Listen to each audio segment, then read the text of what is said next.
Assalamualaikum warahmatullahi wabarakatuh. Saudara, kembali lagi berjumpa dalam Sapa Kalsel dan di pagi hari ini kita akan membicarakan tentang pengawasan kampanye di Kota Banjarbaru berkaitan dengan pilkada.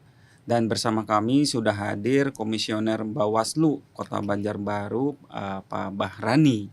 Assalamualaikum, Pak. Waalaikumsalam Sehat, warahmatullahi Pak? Alhamdulillah sehat terus, Pak. Sehat terus ya, harus ya. Harus Karena sehat kita. dalam kondisi yang sekarang Iya. ini harus fit berarti ya. Wajib sehat kita, Pak. Wajib sehat. Siap. Oke, Pak Bahrani, kalau tahu misalkan kita berkaitan dengan kampanye Iya. kan sudah dimulai ya tanggal 25 September kemarin Iya. ya begitu. Bagaimana sih pengawasan dari Bawaslu sendiri berkaitan dengan kampanye itu? Oke. Hah? Terima kasih, Kang Hendar ya. Hmm. Terima kasih banyak. Jadi pengawasan sesuai dengan ketentuan, Pak. Pertama kita lihat adalah jadwal. Apakah pengawasan pelaksanaan kampanye tersebut sesuai jadwal atau tidak? Misal contoh di tanggal 22 penetapan kemarin, ada yang berkampanye. Artinya itu di luar jadwal. Yeah. Maka kesesuaian terhadap jadwal tersebut kita perhatikan. Yang kedua adalah pelaksanaannya sesuai dengan PKPU 13 tahun 2024 dan itu merujuk pada undang-undang pemilihan ya.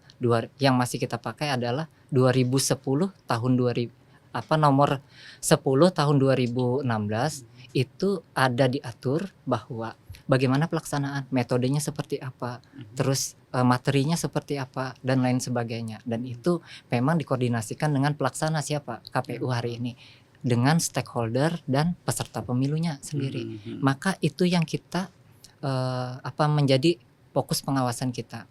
Jadwal pelaksanaan, kesesuaian pelaksanaan, dan juga larangan apa saja yang menjadi maksudnya tidak boleh dilakukan pada saat kampanye. Oke. Tapi sejauh ini untuk kampanye itu sendiri sesuai dengan jadwal? Iya, sesuai dengan jadwal. Sesuai yang ditentukan oleh ketentuan perundang-undangan. Berapa calon, Pak, kalau untuk di Kota Banjarbaru? Untuk di Kota Banjarbaru ada 2 calon, Pak. Yang ditetapkan pada tanggal 22 September kemarin kan. Oh iya, jadi setelah penetapan 3 hari setelah itu Iya. baru kampanye begitu ya? Begitu, Pak. Oke. Kalau metode kampanye, bicara tentang metode kampanye ada beberapa. Misal contoh, ada pertemuan terbatas, ada pertemuan tatap muka langsung. Oke. Kalau pertemuan terbatas itu di dalam ruangan, kapasitasnya itu tidak boleh lebih dari 1.000 untuk Oke. tingkat kabupaten kota ya. Nah, itu penting diperhatikan. Nah, kalau pertemuan tatap muka boleh dia di luar. Ada juga metode kampanye kegiatan lainnya, Pak. Oke.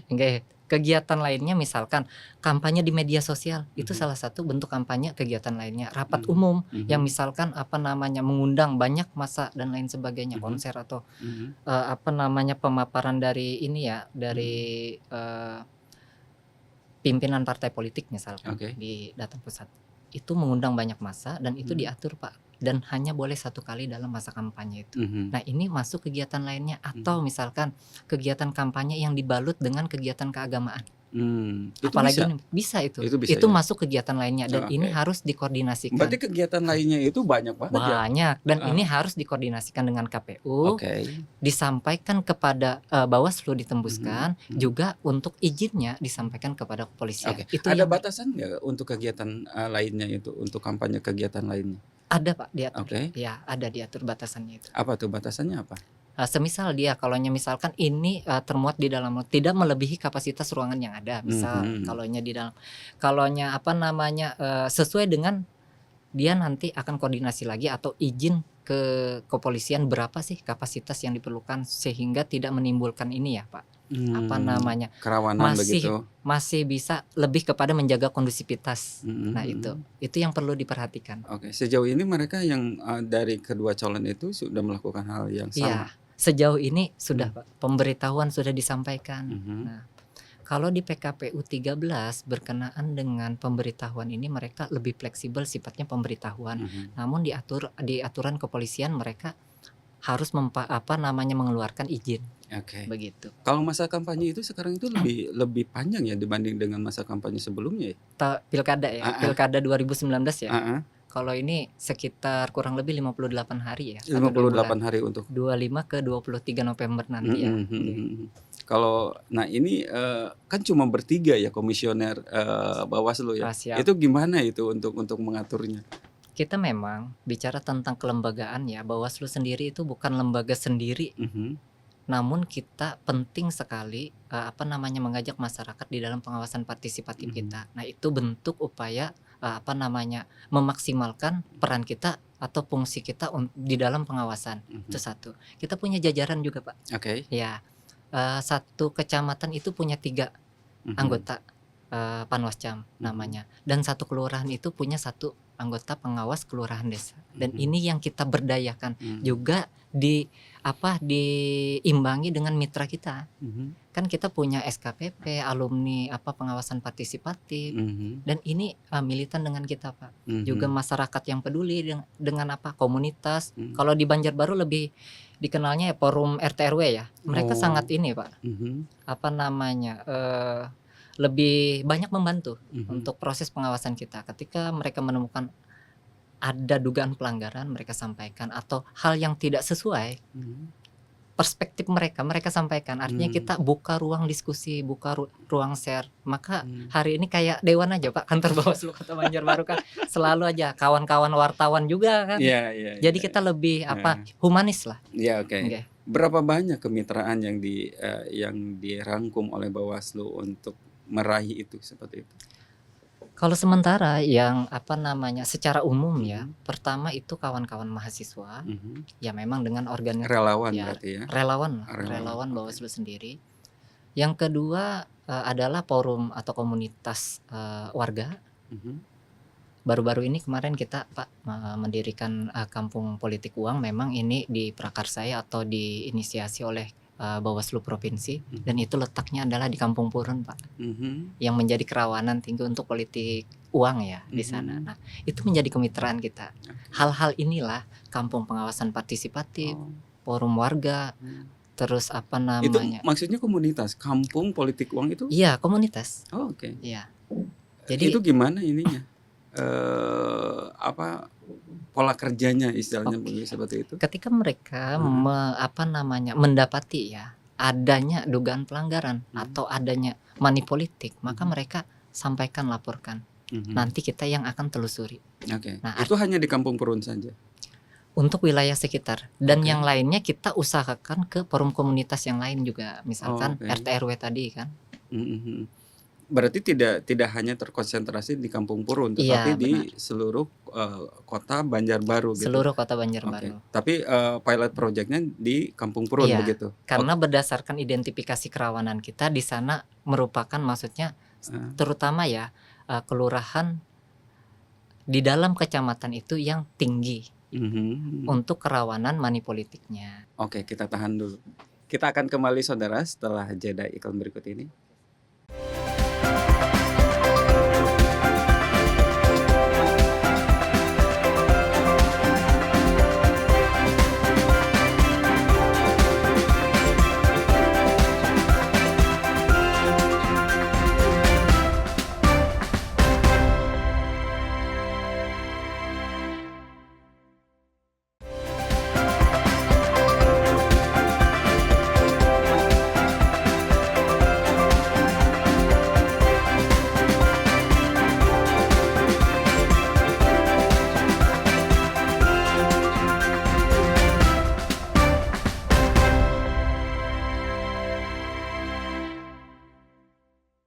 Terima kasih saudara, masih di Sapa Kalsel dan kita kembali lagi melanjutkan perbincangan di pagi hari ini.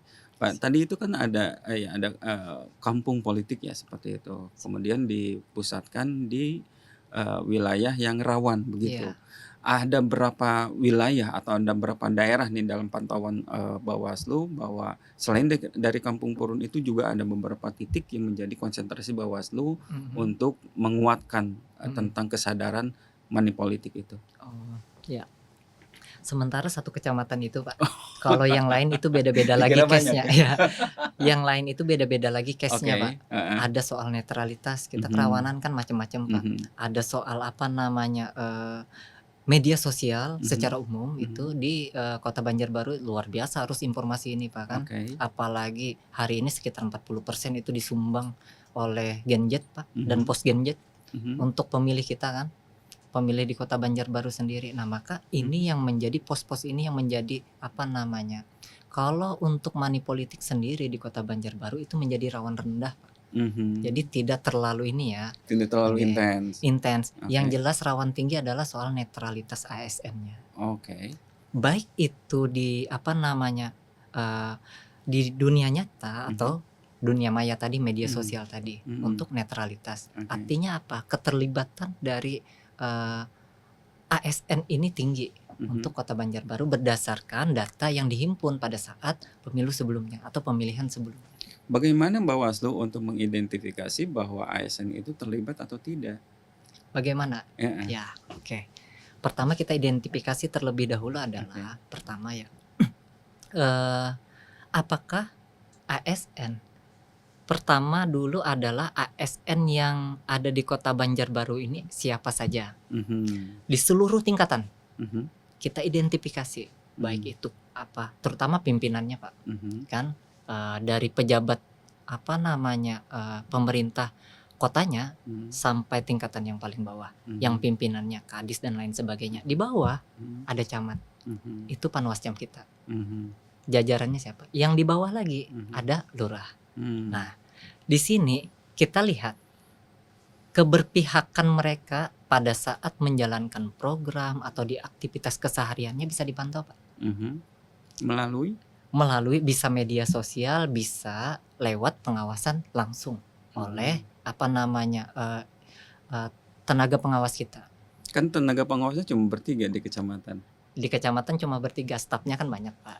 Apa keluarganya ada, makanya spionasinya banyak. ya, artinya mata-matanya, antenanya kan ini pengawasan partisipatif kan Pak. Betul, Nah, betul.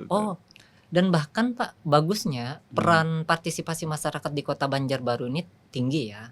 Mungkin karena apa namanya pendidikan kita juga tinggi ya di Kota Banjarbaru sendiri, maka kesadaran akan hukum atau pelanggaran tadi tinggi juga. Dikit-dikit laporan Pak, dikit-dikit masuk ya ada. Namun kita telusuri kan, oh iya ini sebenarnya pelanggaran atau tidak. Nah, kalau memang ini pelanggaran pun wilayahnya administratif, bagusnya apapun pelanggarannya, karena kita di Bawaslu diutamakan adalah pencegahannya. Siapa tahu Pak, dia kan antara dua saja, satu tidak tahu, dua ahli hukum, kan itu. Tidak tahu ini memang kita berikan upaya apa namanya pencegahannya itu mengingatkan bahwa ini melanggar dan tidak boleh lagi. Maka upaya pencegahan kita jalan diutamakan. Ahli hukum Pak bisa jadi dia sengaja kan mentes. Nah ini maka apa namanya tetap kita berikan imbauan kepada objek pengawasan kita tadi. Kalau memang tidak di ini tidak di apa namanya tidak diindahkan, maka tindakan selanjutnya adalah kita pakai mahkota kita penindakan. Nah penindakan lebih bagus kita mencegah atau lebih bagus kita mencegah daripada mengobati ya istilahnya. Artinya upayakan pencegahan dibandingkan penindakan kita. Moto kesehatan berarti. Moto kesehatan itu penting. Itu Pak. Oke. Pak Rani, kalau misalkan ini tadi berapa banyak sih laporan yang masuk ke Bawaslu dalam setiap hari atau dalam setiap minggu per bulannya? Oh di masa kampanye ini ya Pak. Kalau di masa kampanye ini sudah lebih dari 10 Pak. Laporan yang masuk ini sebenarnya kan ada yang sifatnya kan bisa kita identifikasi Pak. Maksudnya begini, laporan masuk itu belum tentu bisa kita register. Kalau di mekanisme apa namanya sesuai dengan mekanisme kita kan.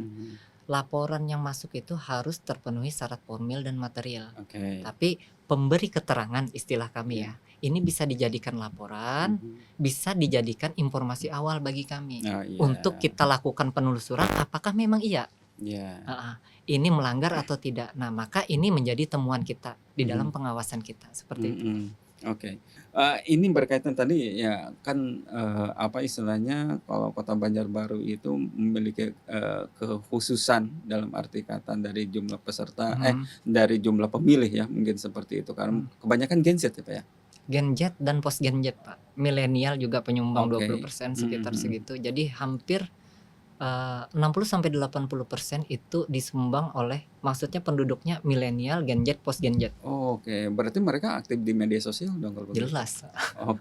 Nah itu bagaimana untuk pengamanannya, untuk pengawasan di media sosial itu? Nah untuk sendiri? Pengawasan di media sosial sendiri berdasarkan kita apa namanya keputusan ini Bawaslu RI ya menjadi fokus perhatian hari ini, Mhm. dan dibentuklah tim fasilitasi atau tim fasilitasi untuk pengawasan cyber Mhm. atau konten internet tadi Pak. Mhm. Dan alurnya itu apa yang menjadi, maksudnya identifikasi dulu apa yang menjadi pelanggaran Undang-Undang ITE, Mhm. apa yang menjadi pelanggaran hoax, ujaran kebencian, itu yang menjadi fokus kita Pak. Atau pelanggaran yang sesuai dengan pelanggaran yang dituangkan di dalam peraturan atau ketentuan perundang-undangan tadi atau PKPU 13 tadi, larangan-larangan kampanye. Mhm. Mhm. Kalonya di Undang-Undang Pemilihan itu pasal 69 sampai 73 kalau tidak salah, junto pasal berapa? 57 sampai berapa itu di PKPU 13 itu sama saja. Misal contoh, larangan di dalam pemilihan ini tidak boleh mempersoalkan Pancasila kan. Itu satu. Atau ada upaya menghasut, mengadu domba atau mengajak untuk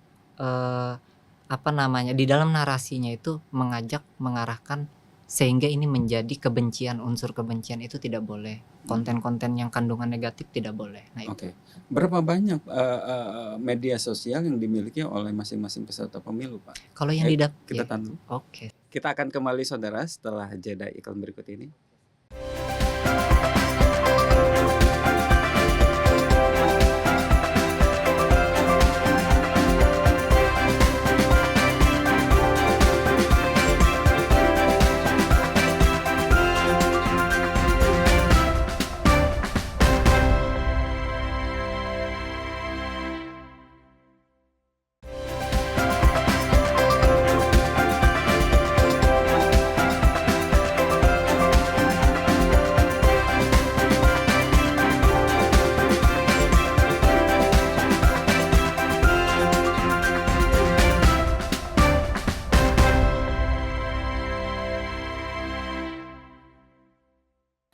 Terima kasih saudara, masih di Sapa Kalsel dan masih membicarakan tentang pengawasan pilkada di Kota Banjarbaru bersama Komisioner Bawaslu Kota Banjarbaru, Pak Maharani. Ini berkaitan dengan media sosial. Bagaimana ini untuk pengawasannya? Karena kan masing-masing juga diberi kebebasan untuk berkampanye di media sosial seperti itu. Berapa banyak masing-masing peserta untuk memiliki akun itu? Kalau di aturan PKPU, sesuai dengan PKPU dia 20 akun Pak. 20 Iya, akun. maksimal 20 akun setiap platform media sosialnya. Misalkan Facebook dia 20 boleh. Lebih daripada itu tidak boleh, dan itu harus didaftarkan Pak. Di PKPU sendiri untuk pendaftaran akun tersebut itu fleksibel sifatnya. Jadi selama masa kampanye bisa mendaftarkan asal tidak melebihi dari 20 akun di setiap platform. Nah itu. Dan itu harus dicabut sebelum masuk Minggu Tenang di tanggal 24. Ya, di masa tenang itu. Dan tidak boleh diaktifkan bisa diaktifkan kembali setelah pungut hitung. Nah, itu. Oke. Jadi masing-masing peserta itu maksimal 20 akun. Iya, 20 akun di tiap platform. Jadi misalkan media sosial ini platformnya berapa? Ada Twitter, ada Facebook, ada Instagram, ada WA ya. Dan macam-macam lah. Dan itu 20. Jadi kalonya semua didaftarkan mungkin ada ratusan lebih Pak. Oke. Misalkan dipakai ya. Iya. Tapi kalau mereka bagaimana untuk pengawasannya? Apakah juga termonitor semuanya? Insya Allah termonitor, namun tidak semua bisa. Yang ada saja yang didaftarkan hari ini saja tidak lebih dari 30 oleh 2 pasangan calon ini, dan itu sudah akumulatif. Jadi kita fokus terhadap apa yang akun didaftarkan, dan juga menjadi fokus kita adalah akun-akun ASN ya, terutama camat, lurah, dan pejabat pemerintahan daerah yang ini.